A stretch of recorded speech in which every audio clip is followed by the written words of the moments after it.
Vamos então explicar a função da Polícia Militar nas eleições, a logística, né? Como funciona, os desafios, né? Sim. Como é? Tanto a eleição quanto o carnaval são duas operações que já são inerentes nossas, né?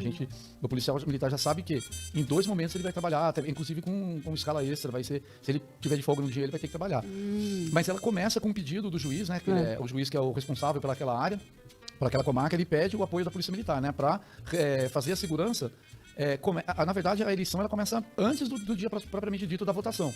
Sim. Porque tem todo o processo de chegada das urnas, depois tem a lacração das urnas, né, nas zonas eleitorais, aí depois tem o transporte dela para as escolas, aí após ela ser transportada para a escola, tem a vigia dela à noite, então fica policial militar, e a gente divide também, devido ao grande número de escolas, a gente não tem uma quantidade de efetivo suficiente para isso. E nós dividimos também esse policiamento com a guarda municipal. Então algumas escolas municipais a guarda faz o policiamento, as estaduais a gente faz, né, essa guarda da urna. É tudo acompanhado pelo juiz eleitoral, pelo promotor eleitoral. E aí a gente faz essa guarda até o dia da votação, né? Porque a escola já fica toda montada, né? Sim. Aí, durante a eleição propriamente dita, aí nós fazemos a segurança na escola e no entorno dela para evitar a boca de urna, aqueles crimes eleitorais que geralmente são cometidos e às vezes a própria fiscalização dos partidos vão apontando, né? Tal pessoa está fazendo boca de urna, está fazendo alguma coisa errada. Boca de urna, então, é ficar distribuindo qualquer panfletagem, qualquer propaganda do candidato. Na verdade, todo ano às vezes varia um pouco o que pode e o que não pode na eleição. Às vezes o Supremo libera alguma coisa, esse ano não vai ser permitido isso. Então, geralmente, nas reuniões preparatórias com o juiz eleitoral, já vem toda a orientação do que vai ser permitido e do que não vai ser. Mas no próprio processo eleitoral, durante as propagandas políticas, já vão orientando, né? O Supremo já vai colocando inserção na TV do que é autorizado, né? O eleitor, não só o eleitor, mas aquela massa que acaba trabalhando para os partidos políticos, né? Eles podem fazer ou não. Mas muitos burlam o sistema. Total. Muitos tentam burlar, alguns são presos, né? Daí respondem ao crime eleitoral. Aí a justiça eleitoral ela acaba julgando, mas a parte nossa é até a detenção dele e a apresentação do DP. Tá. Né? Então vamos lá, vai ter eleição. Vai ter eleição quando vocês começam? E fazendo o quê? Geralmente, já o juiz oficia a PM, o juiz eleitoral da região. Aqui em São José vai ser a primeira vez que eu vou fazer uma eleição, né? Acho que não lembro se esse ano já vai ter ou é o ano que vem. Ano que vem, para prefeito e então vereador, pode ser que o ano que vem que eu faça a eleição aqui. Então começa com o juiz oficiando, né, ao pedido do policiamento, e aí começam-se as reuniões, né, E é um juiz específico eleitoral. De cada cidade, cada comarca vai ter o seu juiz eleitoral, né? Eles se dividem lá em cada áreas dele. Às vezes acumulam criminal com eleitoral, mas sempre vai ter um juiz que vai ser designado naquele ano. Ele não sei o período que ele fica, se é por 2 anos, mas ele fica responsável pela área eleitoral, tanto ele quanto o promotor de justiça, né? E aí, após isso, começam umas reuniões com o próprio juiz e o responsável pelo cartório eleitoral para a gente acertar a logística da eleição. Então, o passo você recebe esse ofício. Sim. E aí já começa a fazer o quê? E quanto tempo de antecedência? Geralmente é alguns meses, uns 3 meses antes. Aí a gente começa a reunião, vai lá, o juiz geralmente ele convoca a gente para a reunião e vamos conversar o que vai poder fazer, quais escolas vão ser atendidas, qual a logística que a gente vai empenhar. E aí vai se acertando com o juiz, né, e a pessoa do cartório, né, chefe do cartório eleitoral, e aí vamos planejando cada passo, né? Até lanche, depois tem escolta dos juízes, que eles fazem algumas vistorias no dia da eleição, né, nas zonas eleitorais, eles vão lá ver se está tudo certo. Geralmente eles detectam algum crime eleitoral, daí a gente já atua, aprende, né, faz a detenção dos infratores para conduzir para o DP. Mas é todo um processo já que vai uns 3 a 4 meses antes da eleição, para a gente até chegar ao dia da eleição. E ela ainda vai um pouco para frente, né? Hoje em dia ela está mais tranquila, porque a parte por ser eletrônico, né, o voto eletrônico, ele é apurado mais rápido. Mas antigamente era sofrimento. Eu lembro. Porque a gente ficava 2, 3, 4 dias na escola, ou no local que reunia todas as cédulas, ficava lá 4, 5 dias trabalhando até terminar toda a recontagem, aí recontava de novo, aí depois a gente fazia a guarda das urnas. Então hoje está bem mais simplificado. O policial, ele geralmente ele vai, né? E no próprio dia da eleição, então nós temos praticamente assim. A gente divide o policiamento entre a parte antes da eleição, né, que vai fazer a escolta, e depois o dia da eleição. E dividimos geralmente em 2 turnos, né, de trabalho, mas o que fica no turno da tarde 2 turnos de 12 horas. Até acabar. De 12 horas. Não, geralmente começa das 6 da manhã, vai até 1 ou 2 horas da tarde, e depois esse horário das até o final. Das 2 às 10. Geralmente quem pega o final, se estender um pouco mais, vai acabar ficando. Entendi. Então recebeu, vamos fazer passo a passo, a receitinha de bolo, assim. Então recebeu o ofício, vocês já fazem a reunião. Fazemos a reunião e começamos a elaborar o planejamento. E o que vocês elaboraram na última eleição agora de outubro? Como que foi? Conta um pouquinho pra gente o dia a dia. O planejamento A gente já pegou quantidade de números da escola. Aqui em São José, fala da nossa realidade, né? Que você cuida daqui, né? Eu ainda não. É que a última eleição eu estava trabalhando em Taubaté ainda. Ah, tudo bem, mas conta a sua experiência. E estava trabalhando lá, mas todos. É a mesma coisa. Todos são o mesmo processo. Então pronto. Então como que é? Começa, sabe, querendo, a gente obtém a quantidade de escola que vai ser usado pelo processo eleitoral para sediar as urnas, geralmente são as mesmas. Algumas são teve algum todas? remanejamento. São todas as escolas? Não, Geralmente não, né? Não são todas, porque inclusive teve algumas remanejamentos de sessão eleitoral, saíram de algumas escolas, foram para outra. Teve algum acerto, né, entre a justiça eleitoral dessa parte aí do cartório, né? Mas aí a gente começa a fazer reunião para saber qual o efetivo que a gente vai precisar para fazer esses dois processos, né? Que é a chegada da urna, que vem, ela vem, parece que ela, no primeiro momento ela vem pelo correio, vem pro correio, aí a gente faz a escolta do correio pro cartório, para ficar lá armazenado, e depois do cartório para a escola. Então, esse processo é uma primeira parte, e depois o processo da própria dia da eleição. Entendi. Coronel, coloca o seu microfone um pouquinho mais para cá. Perto, quando você tá olhando para mim, isso. Senão a voz não fica... Senão a voz fica muito... A minha fica muito boa e a sua não fica muito boa. Beleza. Já Vocês que estão nos assistindo aí, gente, sinaliza pra gente se tá baixo, se não tá bom? E já tem gente no YouTube já dando boa noite. Deixa eu só colocar aqui, o Arnaldo Sampaio, que é o nosso desenhista, que vai desenhar você, já tá aqui prestando atenção. Fala pra ele caprichar aí, hein? Alan, tem uma pergunta, a lacração das urnas é feita pela Polícia Militar também? Ou eles apenas fazem a segurança das urnas? Digo, no fim das cotações. Não, é tudo feito pelo judiciário através do cartório eleitoral. Então, nesse processo que vem a urna pro cartório, aí eles fazem a inserção de dados, né, na urna, eles inserem lá todo o programa, e aí eles lacram a urna e mandam para a escola.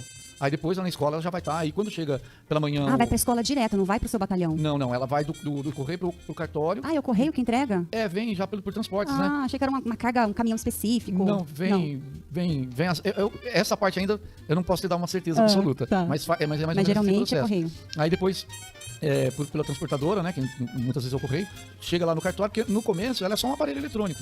Depois que insere os dados dela né, do programa da urna, então, falar do programa, né, que estão aí cheio de especulações. Aí eles inserem no cartório e mandam para a escola lacrada. E pela manhã, quando o presidente de cada sessão eleitoral, cada sala, aí eles vão lá, deslacram, fazem o teste. E vocês estão junto ali? Aí o PM, nessa hora não, porque essa é coisa do cartório. A gente está fazendo a segurança, geralmente só da instalação do prédio. Essa segurança é para ninguém roubar, para ninguém, para que é? É justamente para isso, para não haver a invasão de alguém na urna, alguém chegar na urna. A gente tem que ficar ali sentado, o policial fica ali na mesma sala que estão todas as urnas. Entendi. Ali. Então, é definido, aí vai para o correio entrega do cartório, o cartório abre, insere os programas ali nos softwares ali certinho, lacra e manda para a escola. E essa escolta você faz do cartório para a escola? Também a polícia faz a escolta? Faz a escolta. Ela faz a escolta, não, então a escolta começa ali, né? Porque primeiro o correio entrega. Do correio nós fazemos a escolta também. Faz também. Já fazemos. E essa escolta é como? É aqueles batedores, aquela polícia? Geralmente vai uma, duas moto? Não, podemos fazer com várias modalidades de policiamento nosso. Podemos fazer com a Força Tática, com a Rocan, né? Mas é um processo simples, não é um mistério, né? Porque é transporte de carga, né? Aí elas vão até a escola, deixado lá. E aí, com quantos dias da eleição elas chegam? Já chega na véspera. Na véspera. Aí lá abre-se a urna e vocês estão lá só para manter a segurança do local. A gente não mexe nada com urna, não interfere nada. É bom deixar claro, né? A gente só fica olhando, não temos nada a ver com o processo eleitoral. A gente só tá para preservar a ordem pública, né? Fazer a manutenção da ordem pública e atuar nos casos da quebra da ordem. Aí a gente faz a atuação. Mas aí a gente acompanha, a gente é o observador, né? E já teve algum roubo, tenente? Coronel? Olha, de cabeça eu não sei te informar. Não. Quem que roubaria uma urna? Fico pensando. Oi? Quem que roubaria uma urna? Então, né? Mas sempre tem, né? Sempre tem um abençoado aí que tem uma ideia dessa. Pode tentar, né? Pode tentar invadir escola, pra destruir, pra atrapalhar o processo. Então, tem vários fatores que a gente pode tentar atrapalhar o processo eleitoral, não fraudar, mas destruir, fazer alguma coisa com as urnas e acabar maculando o processo, né? Entendi. Aí vocês estão lá, aí beleza, chegou as urnas, tudo certinho, nada aconteceu. Aí no dia seguinte, vocês ficam lá de plantão, vigiando. Na escola. Muitos policiais? Não dorme, não. Não dorme. Melhor... Eu não tô lá com ele pra ver, mas tomara ele que tá lá, né? ele tá lá vigiando a urna, né? Mas fica lá, né? Se dormir, pelo menos tem que dormir abraçado com as urnas. Né? Vão garantir, é verdade. Mas fica o policial à noite, aí de manhã, na parte da manhã, já quando chega o pessoal do cartório, é trocado esse turno. Claro. Esse policial vai embora, ele vai dormir e já entra no próximo turno, e já é o processo eleitoral mesmo do dia da votação. Aí a gente faz o policiamento desde das 6 da manhã, que é antes de abrir, toda aquela formação de fila, vai abrindo tudo lá, a escola tá tudo preparado, aí abre o portão, né? Geralmente acho que por volta das 8 horas. Das 8 que abre até 5, né? Abre por volta das 8. Aí a população, né? Os brasileiros começam a entrar, a votar. E quando que vocês votam? É no início ou no final? Então, agora tá mais tranquilo, né? Mas muitos policiais, eles trabalham longe da área dele de votação, né? Alguns chegam a transferir, aí muitos justificam, acabam tendo que justificar, né? Porque não vai dar tempo. Mas geralmente é muito difícil o policial cair na mesma zona eleitoral dele. Então ele tem que trabalhar, primeiro ele trabalha, ou ele vota de manhã e trabalha à tarde, ou ele trabalha de manhã, ele trabalha de manhã e vota à tarde. Então ele vai ter que dividir. E pode votar fardado? Geralmente vai fardado já pra se adiantar lá, não pegar fila. Porque vocês não pegam fila? Né? Porque tem tá trabalhando no dia, né? Porque às vezes você tá com um horário apertado pra entrar lá na escola, principalmente a parte da manhã. Então o pessoal já... E tem hierarquia pra votar? Tipo, você é o coronel, você vota primeiro? Não. Ali, depois que tá durante a operação, aí cada um tem suas funções, mas cada um... É porque cada um vota em horários diferentes, tem as atribuições diferentes e horário de trabalho diferente, né? Então cada um vai se adequando ali ao seu horário. Entendi. Eu geralmente voto à tarde, né? Voto em Tremembé. Aí eu trabalho na parte da manhã, termino o trabalho, né? E já concomitante, já vou lá, volto, que já tá mais tranquilo à tarde, né? Não precisa pegar fila, nada. Então eu não corto fila de ninguém. Chego lá e já voto sossegado. Mas também se você tivesse privilégio, esse benefício, é isso, é institucional, é legal, tá tudo certo. Às vezes a pessoa não entende, mas muitas vezes é pra gente já ser liberado. Já ficar à disposição já de alguém que precisa de verdade, né? Bom, eu vou parar aqui um pouquinho com você, porque agora a gente vai apresentar para os nossos seguidores o nosso café.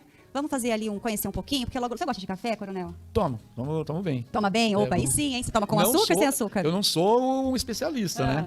Mas é um bom degustador. Eu tomo um pouquinho de adoçante. Esses são os melhores, na verdade, os que gostam, não é verdade? Então vamos lá. Muito boa noite, Meirelles, nosso barista. Não tá ligado? O Herbert vai ligar, então. Eu sempre digo, gente, que eu trago café aqui, porque é egoisticamente, pensando em mim. Porque eu adoro café. E vocês estão conseguindo me ajudar no meu desafio, que é tomar café sem açúcar. Pô, falar, você malha, você não toma com... Claro que eu tomo com açúcar, como os meus lanches, minhas pizzas, na verdade. Mas eu tava falando aqui nos bastidores, as pessoas estavam aqui antes, né? O problema do café não é colocar ou não colocar açúcar. É o tipo de café que a gente consome, se ele precisa realmente ser adoçado ou se ele já é naturalmente doce. Perfeito. Isso tem a ver com ser forte ou fraco o café? Isso tem a ver com categoria de café que é produzido. Todo café que é produzido, ele vai ser classificado e vai pertencer a alguma categoria. As categorias de café são assim, de menos qualidade para mais qualidade. Tradicional, que ali tem um tradicional e extra forte. Superior, gourmet e especial. Oxe. Então vai aumentando de complexidade sensorial. Entendi. Né? Os cafés que a gente trabalha, que a gente tem trazido para cá, são todos cafés de categoria especial. Nossa, é o top do top. Só os top. Então são cafés que têm cuidado diferenciado em plantio, colheita, secagem, torra. Vocês veem que as torras são torras mais claras. São mais claras, a torra é verdade. tem a função de caramelizar os açúcares do próprio café e tornar o café solúvel.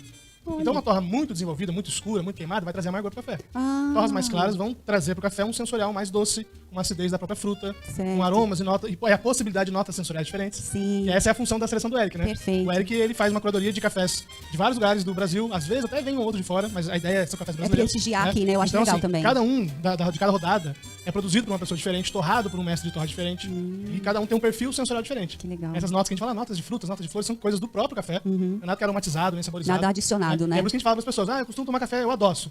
Bem, prova antes de adoçar e diz se realmente precisa adoçar tanto ou adoçar. Porque o café não tem só um sabor, né? Café não é tudo igual. A gente usa falar, eu gosto de café ou não gosto de café. Depende. Eu gosto de queijo, porque a gente fala baseado do café de supermercado. Aí eu gosto de café forte. Eu falo que eu gosto de café pra macho. Aí eu te pergunto, o que é um café forte? Então, como eu sou leiga, né? Agora que eu tô aprendendo, se eu olho um café, por exemplo, o povo mineiro, eu adoro o povo mineiro, tudo que eles oferecem são incríveis, mas o café é fraco. Essa ideia do fraco, forte, é muito complexo de pensar sobre isso. O café é extração. Né? Eu tenho uma matéria-prima café, tem uma água que é um solvente. E ele vai ser extraído. Alguma coisa eu vou extrair dali. Então, a qualidade do contato entre café e água que eu promovo na hora de preparar um café é que vai definir se ele é forte ou fraco. É o quanto eu consegui extrair daquele grão para água. Independente de cor, independente de categoria. Então, nesses cafés especiais, a cor não influencia. O fato dele ser mais claro não quer dizer que ele seja obrigatoriamente fraco. Né? Perfeito. Café forte ou fraco, eu diria assim, café que foi bem extraído. Independente se ele é mais claro, mais escuro, mais doce ou mais amargo. Maravilha. Né? Forte e fraco tá na questão da extração. Não necessariamente da matéria-prima. O problema de conhecer o café de vocês, gente, é que é o seguinte, vai chegar uma hora que no mercado você não vai querer consumir mais. Não, mas tem café... Então, com o advento do café especial, que é uma coisa nova, né? A gente tem dados aí que 95% da população do maior produtor de café do mundo, que somos nós, consequentemente o maior exportador de café do mundo, 95% só toma café tradicional. Nem conheceu o café de café especial. Nossa, é um pecado. E a gente tá trabalhando pra isso, É um pecado cultural isso, na verdade. E essa ideia de forte, fraco, a gente tá aprendendo. O trabalho de quem trabalha, como nós, por exemplo, trabalhamos vendendo café especial, na verdade a gente tá vendendo educação sobre o café. Perfeito. Antes de servir uma xícara, eu tenho que falar o que trocar meia dúzia de palavras aí pra explicar do que se trata. Porque tudo muda. Quando você coloca o contexto, né? Exatamente. Tudo muda. E o que você trouxe aqui pra gente? Olha, tem uns 3 cafés que são opções pra hoje, mas a minha sugestão pessoal é esse café do Flor de Março, que é uma torrefação lá do Espírito Santo. Ele é produtor e é um café com notas florais de flores brancas. Então essa coisa de amargo, tem que botar açúcar, é um café bem doce, com um corpo bem interessante, uma acidez bem baixinha e com aroma e notas florais. Muito a minha bom. Sugestão. Vamos lá, a nossa sugestão. Vamos falar então dessas latinhas, gente? Quanto que é essa latinha? A latinha, ela tá sendo vendida, avulsa, R$ 24,90 cada lata. Que dá pra quantos cafés? São 100 gramas de grão, que é em grão, né? É grão. E aí são 100 gramas. São 100 gramas, você pode fazer 1 litro, 1,5 litro de café. Tá. E vai moído pra pessoa? Na lata Isso só vai em não. grão, porque a lata ela já vem pra gente Então lacrada. a pessoa se comprar tem que ter um moedor em casa. Sim. Os pacotinhos, tanto de 30, de 100 gramas, 250 gramas, os pacotinhos Esse aqui. que a gente embala e envia daqui,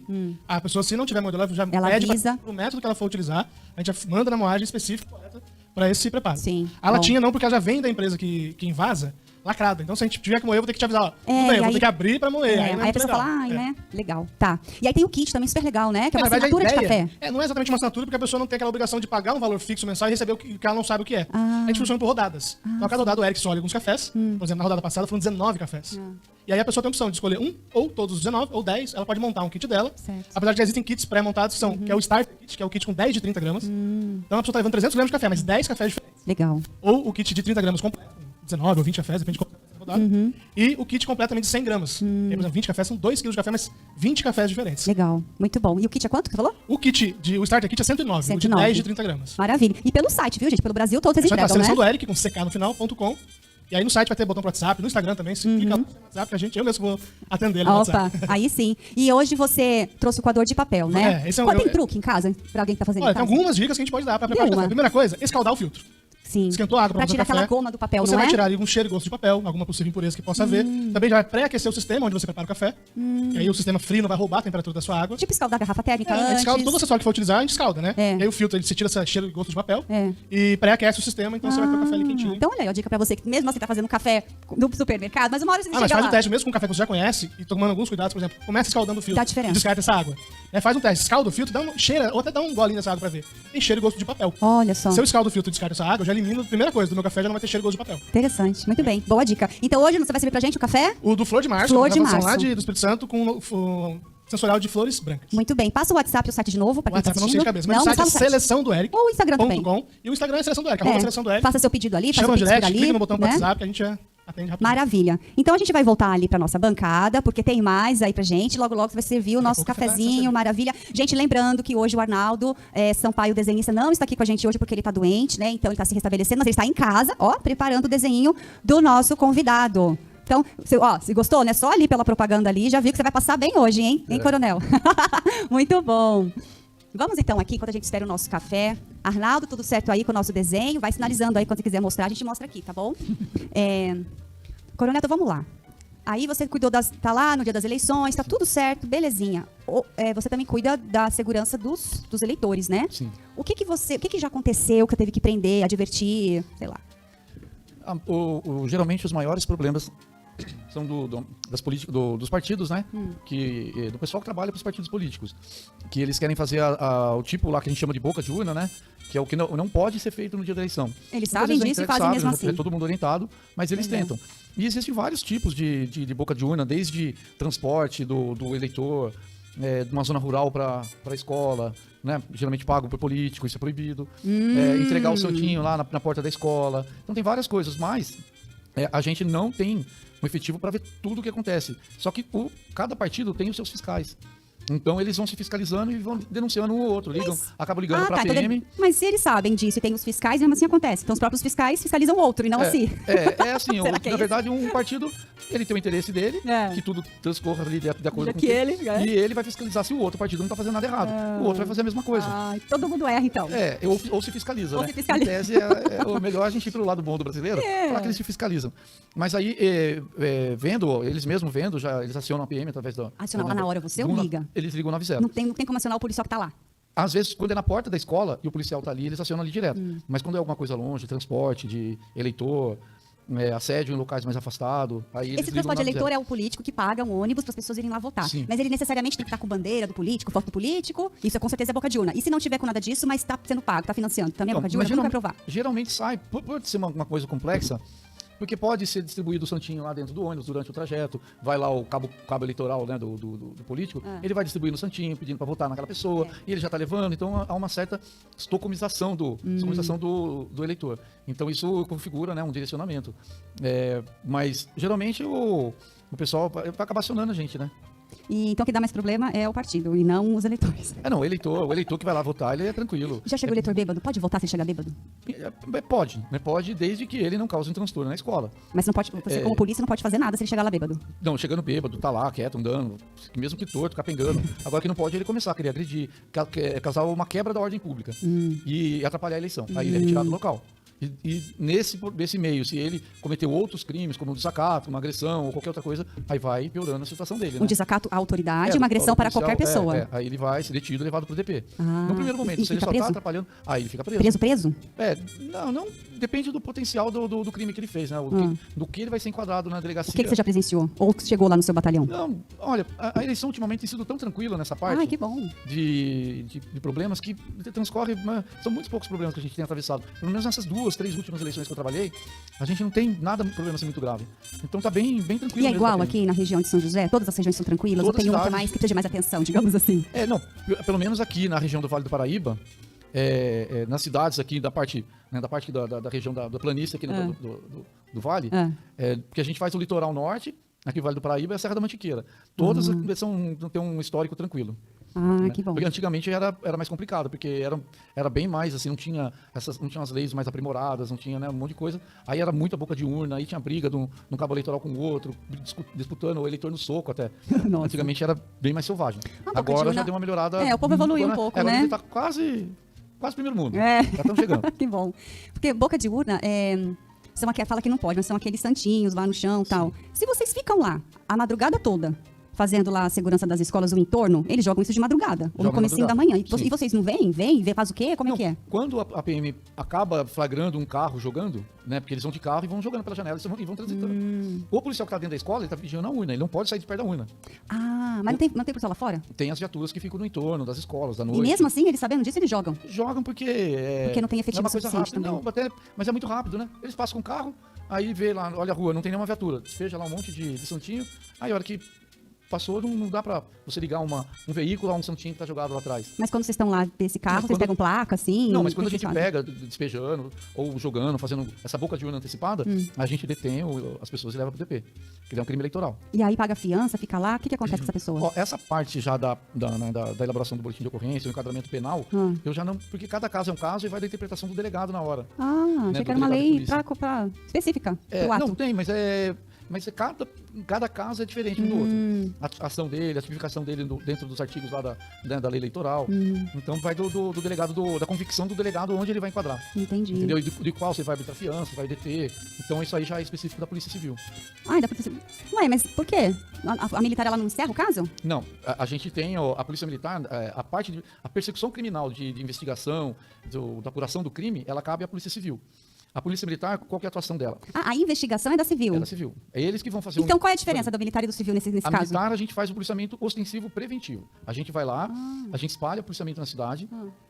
Pela ostensividade, a gente inibir, prevenir que não ocorra o crime. E se ocorre, é a civil. Quando ocorre a quebra da ordem pública, a Polícia Militar faz a restauração imediata da ordem pública. Então é quando a gente atua para restabelecer a ordem pública. Por exemplo, um exemplo. Isso. Tá tendo um assalto. Houve a quebra da ordem pública no assalto, um cometimento do crime. Aí acabou a prevenção, porque a prevenção não adiantou e houve assalto.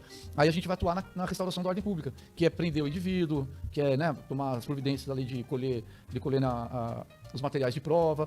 E tudo isso a gente vai depois apresentar no DP, com todas as partes da ocorrência, a vítima, o detido, né, o autor do crime, os materiais que foi, né, feito o crime. A gente leva o DP, o delegado ele analisa, verifica qual artigo do Código Penal, e só que no caso da eleição do Código Eleitoral, houve a conduta, ele infringiu com a conduta dele, aí ele vai enquadrar nele nesse artigo.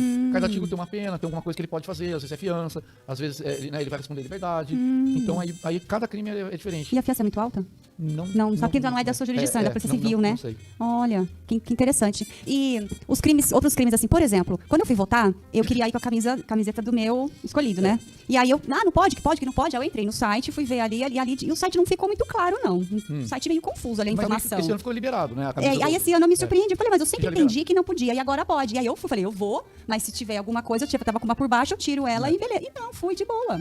É aquilo que eu disse, cada ano muda-se alguma coisa no processo eleitoral. Né? Vem pelo TSE, o TSE, né, o Superior Tribunal Eleitoral, em Brasília, eles dão as normas gerais. Sim. E vai descendo para cada região. E essas todo normas mundo gerais, cumpre essas normas, sem não tem exceção, não, assim, aqui é não, diferente, aquele não é um amigo. Não tem pra onde fugir, aquilo, e tá errado, não tem meio certo nem meio errado, se tá certo, tá certo, errado, errado.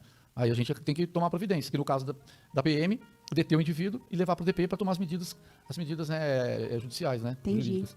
O carro de som, assim, também é boca de urna? Então, cada ano varia também. O que foi nesse ano? Esse ano também era proibido. Para passar perto de escola. Tem um período que ele pode fazer o som, né? E depois, no dia da eleição, é proibido. E geralmente, na véspera, aí já começa várias coisas. Já é proibido a venda de bebida alcoólica. Verdade. Do consumo. Então tem algumas coisas já que já vai proibindo para levar a eleição para uma tranquilidade. E também celular também não pode, né? Mas quem está concorrendo pode tirar foto, por exemplo. Olha, nesse ano não podia. Aí eu vi um monte de gente, um monte de candidato a deputado, tirando foto na urna.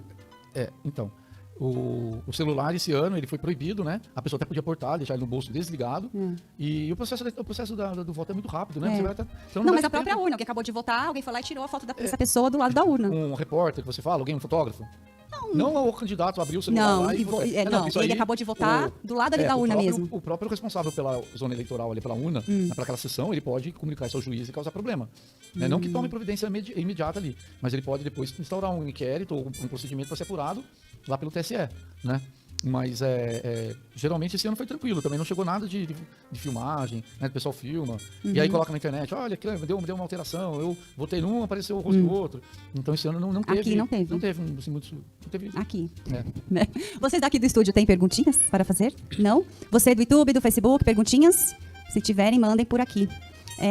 Deixa eu perguntar uma coisa importante. Vocês, militares, da Polícia Militar, vocês podem externar a preferência política de vocês? Eu não quero que vocês externem aqui agora, mas vocês podem conversar sobre isso? Podem participar de manifestações como pessoa física e não fardado? Enfim, isso pode acontecer? Não. O policial militar, ele é proibido de participar de partido político. Quando ele vai sair candidato, quando ele ainda está na ativa da polícia, ele se afasta dentro do período eleitoral, né? Ele fica agregado, aí ele entra no partido naquela janela que pode entrar, e aí ele concorre e depois se desliga se não ganhou. Se ganhou, geralmente daí ele vai assumir, e aí ele é exonerado da Polícia Militar. E não pode voltar nunca mais? Depois que assumiu o cargo, então, agora parece que houve uma alteração. A PM não podia mais voltar, ele ia voltar mais para a PM. E agora ele parece... Eu não tem certeza. Eu não estudei aprofundadamente isso, porque eu não tenho interesse, porque eu nunca concorri. Mas parece que se ele ganhar, ele cumpre lá o mandato dele e depois ele pode retornar para trabalhar. Algumas forças, a Polícia Civil, eu acho que é assim, só a Polícia Militar que ele aposentava mesmo. Ele aposentava com um tempo proporcional de serviço. Ele tinha 10 anos, era aquele tempo proporcional lá, na patente que ele estava, no posto. Ele aposentava e depois não voltava mais, acabava. Entendi. Né? Mas aí manifestações, por exemplo, dia que você não tá de folga, e aí aquele dia é uma manifestação pró o seu partido, pró o seu candidato. Você pode, como pessoa física, participar? Olha, de folga, a gente até pode participar dentro de uma passeata, que seja, né, a favor de algum partido político. Agora, a gente não pode externar isso vinculado à sua autoridade. Eu, por exemplo, como tenente-coronel PM Amaral, eu apoio tal candidato, levo ele para dentro do quartel para ele conversar com a minha tropa. Isso não pode, é proibido. É proibido. Mas quando eu estou de folga, eu quero no comício lá do tal fulano ver o que ele tem para falar para mim, para eu escolher meu candidato. Você pode. Aí eu posso ir lá e assistir um comício, assistir alguma coisa. Pode sair de camiseta do seu partido, do seu candidato, nesse dia também. É vida normal, como fosse um cidadão normal. Agora, você, durante o seu trabalho, fardado, ou você usando na sua função, não cabe, aí né? Você não pode externar. Concordo, não cabe mesmo. É isso mesmo. E em relação a falar sobre isso abertamente nas redes sociais, eu vejo que vocês, os oficiais, os militares das Forças Armadas, do Marinha, Exército, enfim, Polícia, são muito discretos, né, em relação até à vida pessoal como um todo. Né? Isso é uma orientação, isso é uma obrigação. Olha, nós temos uma regra, um código disciplinar bem castrense, né? Assim, bem rígido. Castrense de castrar. Nunca ouvi essa palavra, castrense. É um jargão militar, né? Mas ele é bem rígido. E ele proíbe, né, a gente a expor, né, essa parte política nossa, entendeu? Entendi. Então a gente é proibido e não pode mesmo. Mas se alguém perguntar em off, tudo bem. Inclusive, saiu uma norma há uns 2 anos que até nas redes sociais nossa, do policial militar, ele não poderia postar na rede particular dele, ele não poderia postar um vídeo ou qualquer coisa dele fardado fazendo alusão a alguma coisa. Isso eu também concordo. Ele fardado e fala, não, olha, eu quero que vocês votem tal fulano na rede social dele. Mas sem farda pode. Sem farda pode. Sem farda ele tá normal. Agora, mas ninguém fardado, faz, né? Não, olha, eu não vejo muito fazendo. Fardado daí. Não fardado. Mas até sair essa normatização, muitos eles utilizavam fardado. Porque não era proibido. O que não é proibido. Não tá dizendo que não pode, então aí depois analisaram melhor pelo código disciplinar nosso e falaram, não, vamos proibir. Saiu uma norma da PM proibindo, e aí a gente não faz mais. É uma manifestação fardada na própria rede social. Né? Não podemos tecer comentários contra o governo, né? Porque, inclusive, o nosso próprio Código Disciplinar ele proíbe, né, a gente tecer comentários né, contra a autoridade, contra o governador que seja, contra as autoridades. Não é o fórum que a gente tem que tecer nenhum comentário. Entendi. Né? Nós não podemos nos filiar a partido, participar, né, de vida partidária. Mas se você quiser se candidatar, você pode voltar, né? Se você pega uma licença, faz o trabalho, se ganhar, ganhou, se não ganhar, você volta. Volta a trabalhar, normal. Então, nesse pré, você tem que se filiar com o partido. Sim, se filia nessa janela, porque você... Tem que sair primeiro antes. Eu não lembro o termo direito, me perdoe se eu falar um pouco errado. Você desincompatibiliza do serviço público. Tá. Tem um período disso. Como acontece com o governador, ele tem um período que ele se desincompatibiliza. 6 meses? O governador exercício não, ele pode ir até o fim. Mas algumas autoridades, eles têm que se desligar do serviço público. E aí eles entram. E aí tem a parte do pré-candidato, né? E aí depois. O pré-candidato ele pode ir falando, dias antes, mas depois que ele se desincompatibilizou, aí ele pode se filiar e pode falar. E aí ele pode usar o nome, por exemplo, Tenente Coronel Amaral para o prefeito. Nome fantasia, a patente, né? Você pode usar. Pode usar porque é um nome fantasia, como é conhecido. Ele vai registrar isso no TSE. Até porque qualquer um pode usar, então, como, por exemplo, qualquer nome. Né? Tem vários, eu não vou citar nomes oficiais, mas tem vários que usam o nome, a patente, o nome para. Então isso pode. Para se candidatar. Entendi. Maravilha. A gente